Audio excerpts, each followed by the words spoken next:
pessoal, tudo bem? Sejam bem-vindos a um novo vídeo aqui do canal. Hoje, pessoal, eu vou começar com esse vídeo uma série de 12 aulas de Sociologia através de uma temática um pouquinho diferente, sobre um contexto diferente. Falaremos sobre Émile Durkheim, mas teremos um foco na temática sobre suicídio, que foi um dos principais temas que o Durkheim abordou nas obras dele. Novamente, gente, eu quero também agradecer a todos que estão se inscrevendo e comentando aqui nos vídeos. Eu quero também agradecer o pessoal do Twitter que tá vindo sempre aqui prestigiar os vídeos. Se inscrevam, pessoal, eu vou continuar postando sobre tecnologia, sim, que é o tema principal aqui do canal. Mas também vai ter muito vídeo sobre sociologia também. Então, gente, é isso. E antes que eu me esqueça, eu quero reunir aqui todas essas 12 aulas em uma playlist. Ela vai ter o nome dessa série de aulas, desse curso de extensão que eu tô ministrando.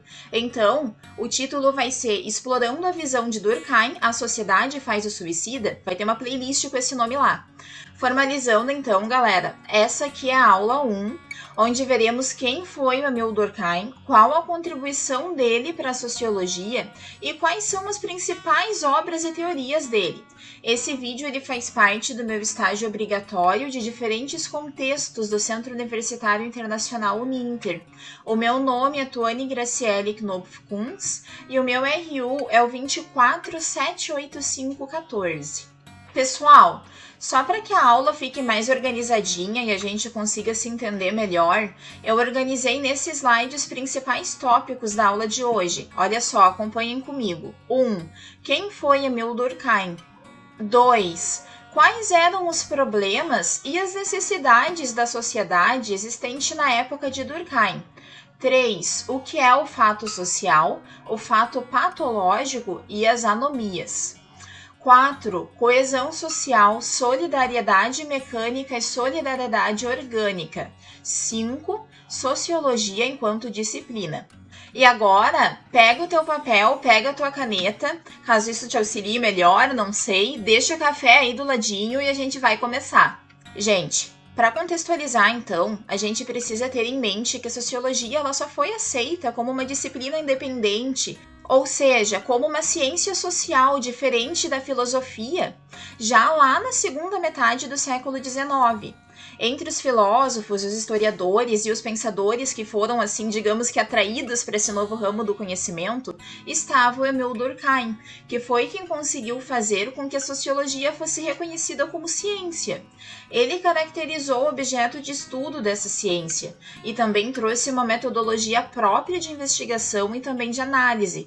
Ele juntou tudo isso com um corpo teórico bastante denso e coerente para fundamentar as conclusões dele. Aí, depois disso, ele conseguiu introduzir a sociologia como matéria universitária pela primeira vez. Para a gente conhecer, então, do que a gente está falando. O Émile Durkheim nasceu em 15 de abril de 1858 em Épinal, na França, e ele faleceu em 15 de novembro de 1917 em Paris, por causa de um AVC. Ele foi sociólogo, antropólogo, cientista político e social e filósofo. Durante o trabalho sociológico do Durkheim, gente, a principal preocupação dele era em como a sociedade ia conseguir garantir a integridade dela e a coerência com as mudanças que estavam surgindo na modernidade. Era muita coisa acontecendo naquela época, as pessoas elas estavam se vendo meio perdidas e precisavam de alguma solução para isso. Ele acreditava que a sociologia deveria ser menos uma espécie de grande teoria empírica e mais um método que pudesse ser aplicado de formas diferentes para entender o desenvolvimento da sociedade moderna. Hoje, o Durkheim é considerado um dos principais fundadores da sociologia, junto com Marx e com Weber. Ele não foi o primeiro a tentar estabelecer a sociologia como uma ciência, mas ele foi quem trouxe o modelo científico de análise, ele contribuiu para que ela fosse aos poucos reconhecida realmente como uma ciência. Agora, gente, eu vou falar um pouquinho do contexto histórico e social daquela época, daquela sociedade onde Durkheim vivia. A gente tem que ter em mente que entre os anos de 1848 e 1851, a sociedade francesa notou que era necessário que o Estado concedesse algumas concessões para o pessoal que era mais pobre e também para os trabalhadores. Por quê? Para tentar evitar o aumento dos conflitos sociais que estavam começando a surgir naquela época. Olha só, tinham também muitas disputas políticas envolvendo os republicanos, os monarquistas e o clero. E além disso, os trabalhadores também estavam se mobilizando em prol de mais direitos. E aí, por isso, a sociedade notou que cada vez mais surgia um clima de insegurança. Em decorrência disso, pessoal, os filósofos da época notaram que a sociedade precisava, sim, de uma nova ordem social, de uma nova forma de gerenciar as coisas que aconteciam na sociedade. E claro, gente, além disso tudo, a economia capitalista estava começando a construir a hegemonia que ela tem hoje no mundo, e também haviam problemas a serem enfrentados de forma inadiável. Por exemplo, a proletarização dos trabalhadores, a urbanização desordenada das cidades, as altas taxas de criminalidade que estavam acontecendo, o aumento da mortalidade infantil, eram muitas doenças naquela época, a prostituição, o aumento dos suicídios, a proliferação de doenças que tinham por causa de muita gente junta, muita gente sem condição de saneamento básico também. E aí, pessoal, tinha o risco de que, se nada fosse feito, a sociedade entrasse em colapso. Ela se desmoronasse por causa dos conflitos e dos problemas sociais da época. Pessoal, antes do Durkheim, a gente também precisa entender que outro filósofo francês também, que é considerado um dos pais da sociologia, chamado Auguste Comte, já tinha lançado as bases do que ia ser a sociologia enquanto ciência. Na teoria do Auguste Comte, o estudo das ciências humanas seria o ápice de uma hierarquia entre as ciências naturais.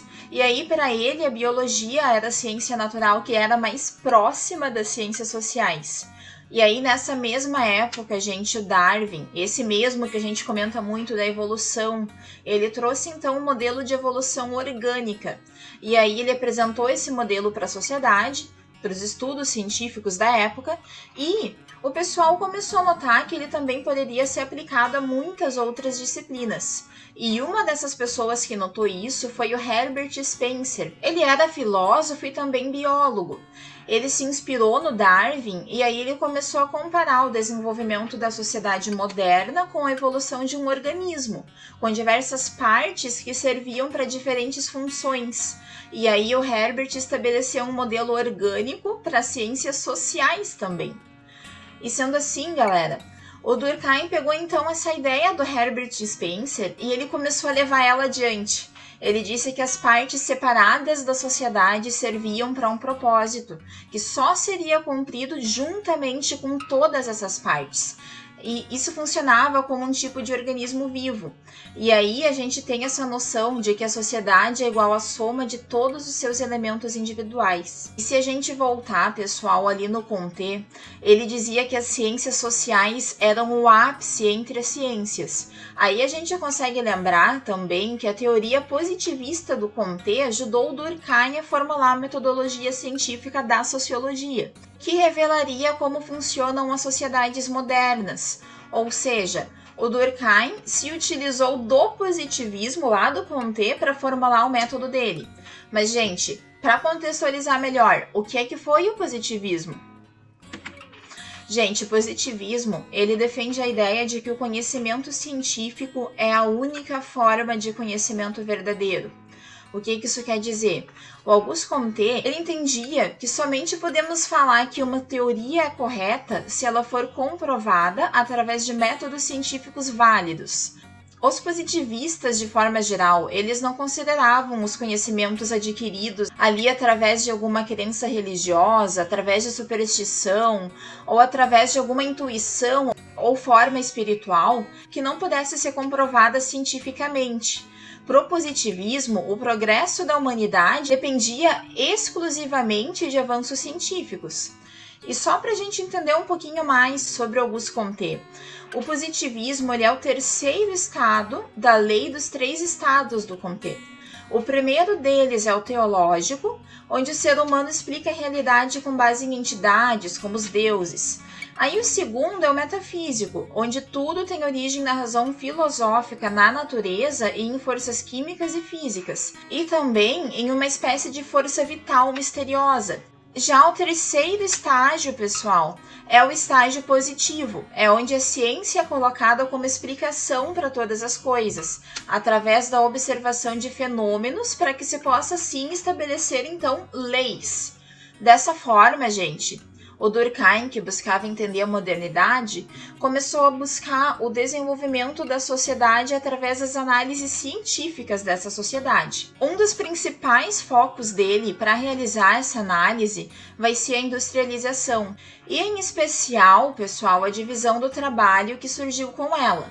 Para o Durkheim, o indivíduo, ou seja, a pessoa dessa sociedade, é sempre modelado pela própria sociedade. Então ele é sempre vigiado, ele é sempre conformado pela sociedade. É como se sem a sociedade não tivesse a existência do indivíduo. É como se ele só pudesse ser indivíduo, ser pessoa, inserido nessa sociedade. Acima de tudo, pessoal, o Durkheim estava focado em compreender as coisas que mantinham a sociedade coesa, unida, e que dessa forma garantem a ordem social. Sendo assim, ele entendia que a base para o entendimento da sociedade deveria ser o que ele denominou como fato social. Gente, eu trouxe direto a citação do próprio Durkheim para a gente entender o que é um fato social. Então, galera, segundo o próprio Durkheim, fato social é toda maneira de agir, fixa ou não, suscetível de exercer sobre o indivíduo uma coerção exterior, ou ainda que é geral na extensão de uma sociedade dada, apresentando uma existência própria, independente das manifestações individuais que possa ter. Ou seja, pessoal, o fato social ele precisa abranger as seguintes regras ou características. Ele precisa sim ser coletivo, o que significa que ele precisa ser referente a todas as pessoas da sociedade ou daquele grupo. Ele precisa ser exterior ao indivíduo, ou seja, que aconteça ali fora desse indivíduo, ou seja, que não seja algo que ele criou, e sim algo que acontece na sociedade, exterior a ele. E também precisa ser, gente, coercitivo. O que significa coercitivo? Que é imposto ao indivíduo pela sociedade, porque para o Durkheim a sociedade é que impõe as regras sociais ao indivíduo e não o contrário. Então, gente, os fatos sociais podem ser entendidos como um conjunto de normas sociais, como coisas que são impostas pra gente na sociedade, contendo essas características que a gente viu. Uma outra forma de simplificar é dizer que um fato social é o mesmo que um fenômeno social. Por exemplo, a religião, o trabalho e a educação são exemplos de fato social que mantém a sociedade coesa, segundo Durkheim. Mas olha só, a educação ela é um fato social. Se a gente pegar o exemplo da escola, a gente vai ver que a escola ela é uma instituição. Aí já fica diferente. Mas essa instituição, sim, ela também acaba servindo como uma reguladora da nossa sociedade. E só para deixar claro, gente, o Durkheim ele explica sobre o fato social nessa obra aqui, ó, nesse slide, chamada As Regras do Método Sociológico, de 1895. Gente, os fatos sociais, eles também podem ser classificados como normais ou como patológicos. Um fato social normal é aquele que faz parte da ordem institucional e da vida individual. Ele mantém ali os laços de solidariedade da sociedade e com isso ele consegue manter o grupo unido. Ou seja, um fato social é normal desde que ele seja encontrado na sociedade de forma generalizada e que ele não coloque em risco toda a integração social. Já o fato social patológico é aquele que se desenvolveu fora da norma social. É como se fosse uma doença na visão do Durkheim.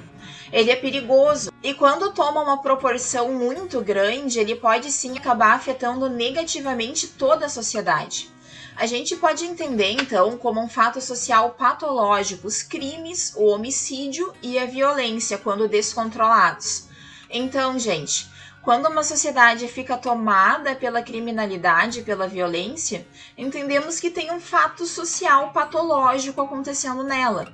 Por quê? Porque foge do índice normal de violência e criminalidade esperado por aquela sociedade. Gente, a velocidade da industrialização, de acordo com Durkheim, acabou forçando a divisão do trabalho de uma forma muito rápida na sociedade. E aí a interação social nessa sociedade acabou não se desenvolvendo o suficiente para que ela se tornasse uma substituta lá da consciência coletiva que tinha antes, quando as relações de trabalho eram diferentes, ali em pequenos ateliês, por exemplo, onde o trabalhador podia sim conhecer todo o processo produtivo, ele podia, por exemplo, fazer um calçado do início ao fim sem precisar ali do colega dele. Sendo assim, pessoal, o Durkheim usou a palavra anomia para descrever essa perda de padrões e valores coletivos e o consequente enfraquecimento da moral individual também. Ou seja, a anomia é uma ausência, ela é a desintegração das normas sociais. Por exemplo, as crises econômicas e os conflitos sociais ali existentes por causa do capital-trabalho são causados por causa de uma situação de anomia, onde já não existem essas regras. E aí, galera, para a gente conseguir diferenciar o fato social patológico da situação de anomia, a gente entende que a anomia é como uma ausência total de normas. E o fato social patológico é como falhas que ocorrem em uma situação, digamos que normal. Ou seja, em um fato social normal ocorrem fatos sociais patológicos. Ocorrem pequenas doenças, como o Durkheim chamava. E agora que a gente conseguiu diferenciar o fato social patológico da situação de anomia, como que a gente faz, então, para diferenciar os fatos sociais que são considerados patológicos desses fatos que são considerados normais? Para o Durkheim, pessoal, um fato social ele se torna patológico quando atinge grandes dimensões e ele ameaça a sociedade inteira. O crime, por exemplo, é considerado um fato social normal, porque ele é um fenômeno social que a gente consegue observar em praticamente todas as sociedades. Aí o crime ele só se torna um fato social patológico quando a gente assume proporções exageradas, quando se espalha na sociedade toda, quando não tem mais controle. E aí, dessa mesma forma, gente, o suicídio, ele pode sim ser considerado um fato social normal ou então um patológico, dependendo da dimensão dele na sociedade que a gente está estudando. E aí, pessoal, o remédio para a anomia e para todo esse caos da sociedade ia ser o fortalecimento, segundo Durkheim, claro, o fortalecimento das instituições sociais, como a escola e a igreja, por exemplo. Elas restabeleceriam essas ligações sociais, os elos perdidos ali. Assim, gente, a gente nota que para o Durkheim as instituições são sim um ponto-chave de como a sociedade deve ser, e elas moldam a maneira de como as pessoas devem estabelecer as relações sociais delas. O bom funcionamento da sociedade depende então desse equilíbrio entre as pessoas e as estruturas sociais, assim como da eficiência também desses processos de integração social que envolvem a educação, a ação do Estado, por exemplo, e a divisão social do trabalho. Assim, o Durkheim, gente, ele deixa claro 3 soluções dele para a anomia generalizada, que são a educação moral dos jovens e das crianças, a ação estratégica do Estado e a progressiva divisão social do trabalho. Olha só, segundo Durkheim, nas sociedades primitivas, como em grupos ali de caçadores-coletores, os indivíduos realizavam basicamente o mesmo trabalho. E apesar de cada um poder ser ali autossuficiente, a sociedade ela era unida, ela tinha um sentimento de propósito, as experiências, os valores, eles tinham crenças em comuns. E eles tinham sim uma consciência coletiva. Esse tipo de sociedade, então, ficou conhecida como sociedade mecânica ou então sociedade por similitudes. O que isso quer dizer? Que ela tem tarefas similares em comum, onde todo mundo coopera e conhece todo o processo produtivo. Olha só, Já a nossa sociedade atual, ela é considerada como um tipo de sociedade complexa. Ela é moderna, ela tem fábricas, ela tem a divisão ali do processo de trabalho. Cada um realiza só uma parte do processo produtivo. As pessoas não têm conhecimento de todo o processo. E aí elas não têm as mesmas tarefas que os colegas, por exemplo.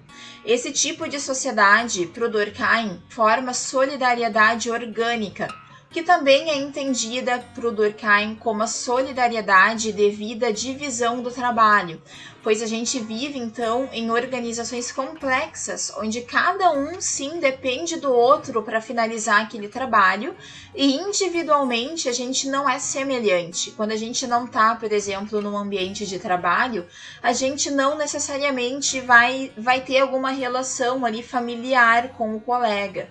A gente não vai se proteger numa situação de perigo, provavelmente. Essa teoria, gente, do Durkheim sobre os diferentes tipos de solidariedade social foi a tese de doutorado dele, e hoje é um dos livros dele também. Foi um dos mais famosos, ele é extremamente bom, inclusive, e ele se chama Da Divisão do Trabalho Social. Ele foi feito em 1893, como vocês conseguem ver ali no slide, e nessa obra o Durkheim procurou investigar os diferentes tipos de solidariedade nas sociedades, e ele também procurou entender os mecanismos que atuam no interior delas e que podem sim contribuir para a coesão e para o bom funcionamento da sociedade.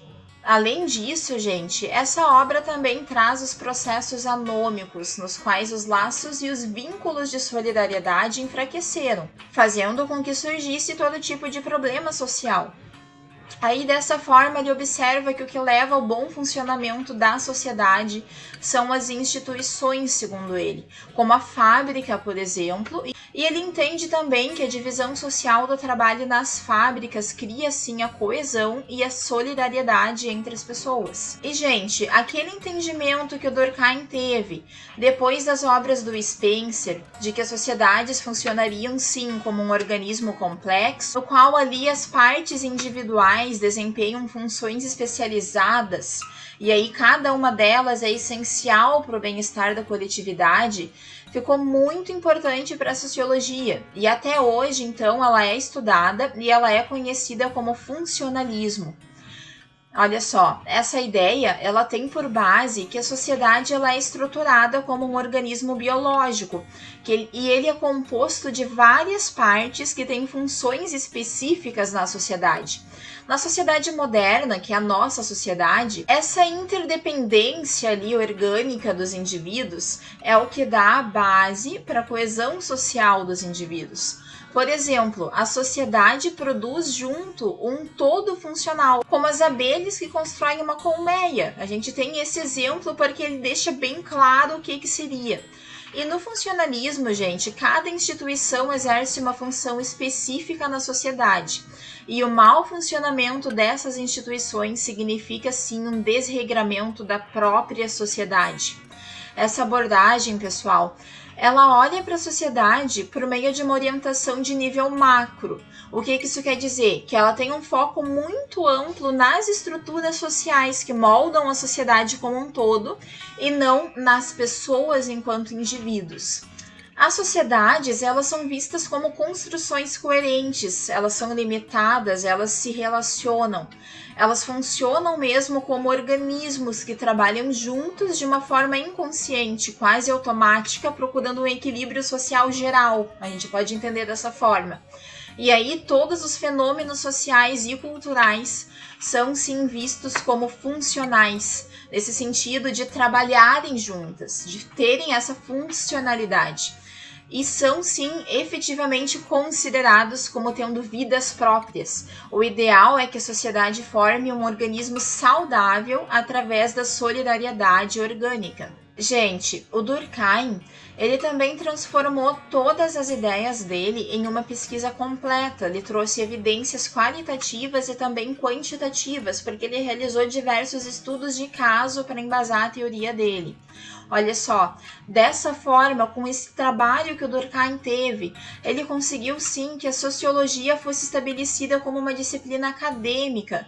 Ele, através da tradição ali da doutrina positivista do Auguste Comte, que entendia que a ciência social ela estava sujeita ali aos métodos investigativos das ciências naturais. Através disso tudo, Durkheim conseguiu então que a sociologia virasse uma disciplina. E é claro que a gente vai entender também que o Durkheim ele recebeu muitas críticas por causa da abordagem dele. Ele conseguiu que a sociologia fosse sim abordada como uma disciplina científica, mas a abordagem positivista que o Durkheim utilizou nas obras dele enfrentou bastante resistência e até ceticismo por parte da comunidade científica. Muitos pensadores ali, os sociólogos da época, principalmente aqueles que estavam mais do lado do Marx, eles rejeitaram a ideia de que algo tão complexo, tão imprevisível, tão ali subjetivo como a sociedade humana fosse coerente com uma pesquisa científica, com métodos científicos. Ele também afrontou ali o pensamento intelectual da época, porque ele enxergava a sociedade como um todo e não apenas a experiência de cada um, como era na abordagem de Marx. E aí, gente, por fim, a gente entende que o conceito também dos fatos sociais foi sim bastante criticado. Olha só, ele foi criticado, assim como as soluções que ele deu para fortalecer essa coesão da sociedade, com base ali no fortalecimento das instituições. E apesar disso, o funcionalismo acabou abrindo portas para outros teóricos abordarem essa questão na sociologia, a questão do funcionalismo. Quais poderiam ser, então, exemplos de teóricos que também abordaram o funcionalismo? São o Talcott Parsons, o Robert Merton, e é claro que até hoje as ideias de anomia e consciência coletiva também estão presentes na sociologia contemporânea. E, gente, uma outra obra muito importante do Durkheim é As Formas Elementares da Vida Religiosa. Ela é de 1912 e foi uma das últimas obras dele. Nela, ele tentou compreender ali os aspectos sociais e culturais que estão sim ligados e que estão subentendidos ali ao fenômeno religioso, ou seja, à religião e ao ato da pessoa estar inserida em um grupo religioso. Ele tomou ali como objeto de estudo dele para essa obra o estudo da religiosidade aborígene ali das tribos australianas, e ele teve bastante foco no totemismo dessas tribos. Essa obra do Durkheim, ela coloca a expressão religiosa em si, como os rituais delas, os símbolos dela, como sendo uma consequência da vida social. Assim, a religião ela surge como uma justificativa cultural e intuitiva também. A cerimônia religiosa representa, na obra do Durkheim, um espaço, digamos que especial na vida humana, onde as pessoas conseguem receber segurança, acolhimento, e a partir daí elas conseguem sobreviver na humanidade, elas conseguem conviver de forma melhor.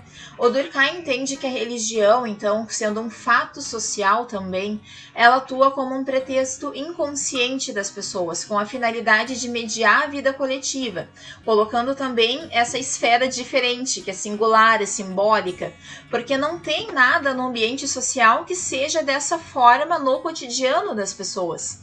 A gente até pode entender que o Durkheim quer dizer que a religião pode ser vista como uma forma de sair desse engessamento social que a gente vive. A gente vive muito no automático, muito robotizado, então é como se a religião fosse um momento onde as pessoas podem sim deixar a humanidade delas falar mais alto.